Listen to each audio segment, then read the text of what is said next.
साथियों नमस्कार।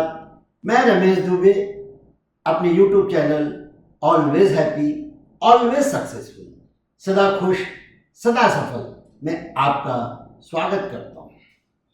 जीवन के लाइफ मैनेजमेंट या पर्सनालिटी डेवलपमेंट का यह एक इंग्रेडिएंट है कि हम यदि सक्षम हैं, हमारे अंदर स्किल है, हम जोखिम उठा सकते हैं और हमने अपने स्किल के माध्यम से, अपने शक्ति के माध्यम से बहुत बड़े बड़े जोखिम भरे कार्य किए हैं और सफलतापूर्वक किया है।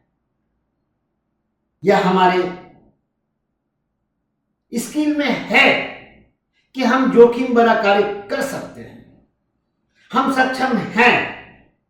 फिर भी यदि हमें किसी कार्य को करने का निर्देश नहीं प्राप्त हुआ है तो हमें उस कार्य को नहीं कर सकते, नहीं करना चाहिए। हमारे अंदर सक्षमता है, हमारे अंदर वो स्किल है, हम उस कार्य को कर सकते हैं क्योंकि उससे बड़े बड़े जोखिम भरे कार्य हमने किया है। फिर भी यह लाइफ मैनेजमेंट और पर्सनालिटी डेवलपमेंट का एक इंग्रेडिएंट है कि बिना निर्देश के अगर हम कार्य करते हैं या उस कार्य में उलझ पड़ते हैं या काम करने की बीड़ा उठा लेते हैं तो फिर हम कार्य में सफल तो हो सकते हैं किंतु हमें खुशियां प्राप्त नहीं होगी।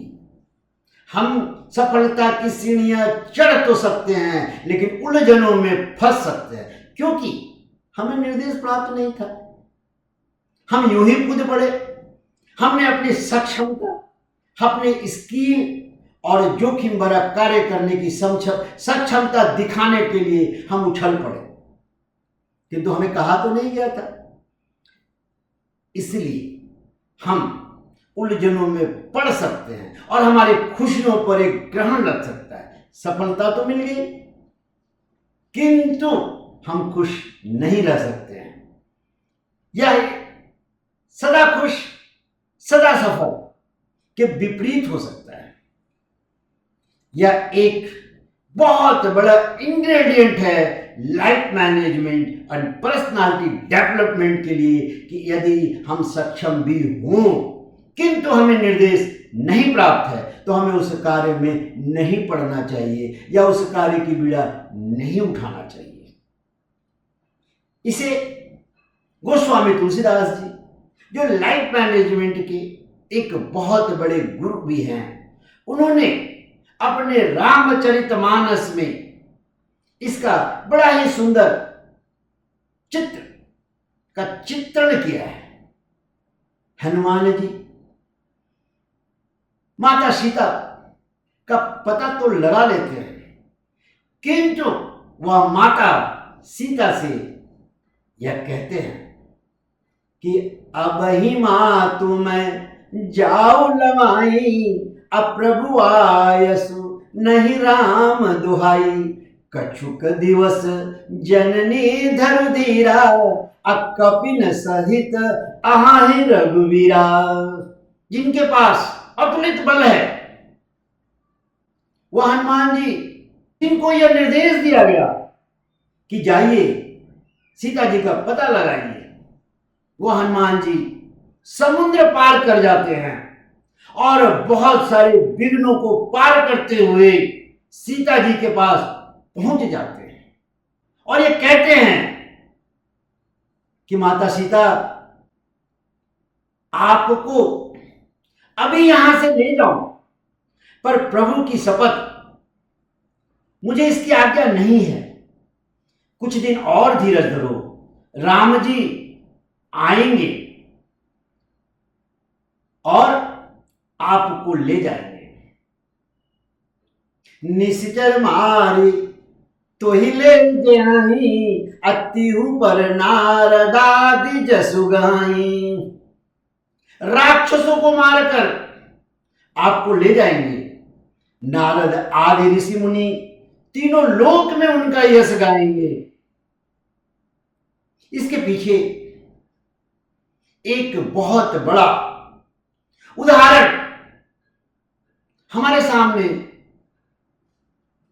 दिया गया है कि एक शक्तिशाली हनुमान जी भी जो सीता जी को लेकर जा सकते हैं, वो अभी उनसे कहते हैं कि मुझे इसकी आज्ञा प्राप्त नहीं है, इसका मुझे निर्देश नहीं है, और उनके बारे में समाचार लाने का आदेश दिया गया था, नहीं उनके वापस लाने का। इसलिए हनुमान जी ने अपने कर्तव्य का पालन करते हुए सीता जी की प्रतिष्ठा और सामाजिक दृष्टिकोण से यह सही नहीं माना। इसलिए सीता जी से वो कहते हैं कि वानर की सेना लेके राम जी आएंगे और आपको ले जाएंगे, और इससे राम का गुणगान होगा। जिस ऑर्गेनाइजेशन में है उस ऑर्गेनाइजेशन का युगों युगों तक नाम होगा, क्योंकि वो उस ऑर्गेनाइजेशन में काम कर रहे हैं, उसके अभी वो दूत हैं। इससे हमें कर्तव्य परायणता का ज्ञान प्राप्त होता है कि हमें अपने कर्तव्य का पालन करना चाहिए, निर्देश के अंतर्गत रह के ही करना है। हमें अपनी जिम्मेदारी और आदेशों का पालन करना चाहिए, चाहे परिस्थितियां कितनी भी कठिन क्यों ना हो। धैर्य और विश्वास बनाए रखने के लिए यह हमें शिक्षा प्राप्त होता है। धैर्य और विश्वास रखना चाहिए और समय का इंतजार करना चाहिए। किसी भी काम को योजनाबद्ध तरीके से करना है। किसी भी कार्य को जल्दीबाजी में नहीं करना है कि चलो सीता जी का पता लगाने आ गए, सीता जी तो मिल गई और मैं इन्हें लेके जा सकता हूं तो लेके चले गए। नहीं, हमें अपने कार्य को योजनाबद्ध तरीके से करना है।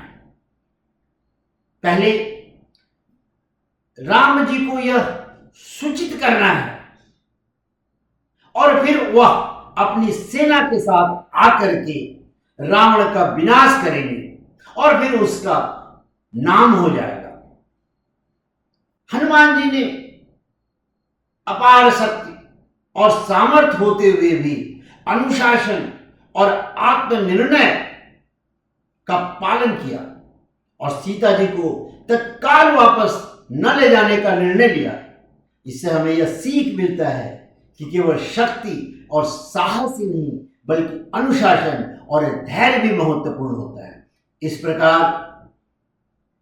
हनुमान जी सीता जी को तुरंत न ले जाकर एक सोची समझी योजना का हिस्सा बताते हैं, जिससे अनुशासन की महत्वपूर्ण सीख मिलती है।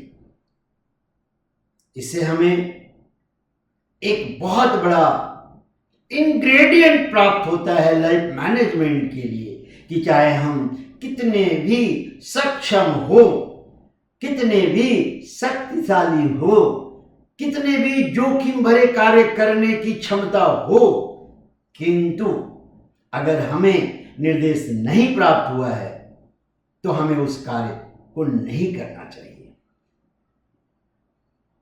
इसी तरह का इंग्रेडिएंट हम और भी आपके सामने प्रस्तुत कर पाए रामचरितमानस के उदाहरणों के साथ, और यह आपको अच्छा लग रहा हो तो हमारे चैनल को लाइक कीजिए, सब्सक्राइब कीजिए। नमस्कार।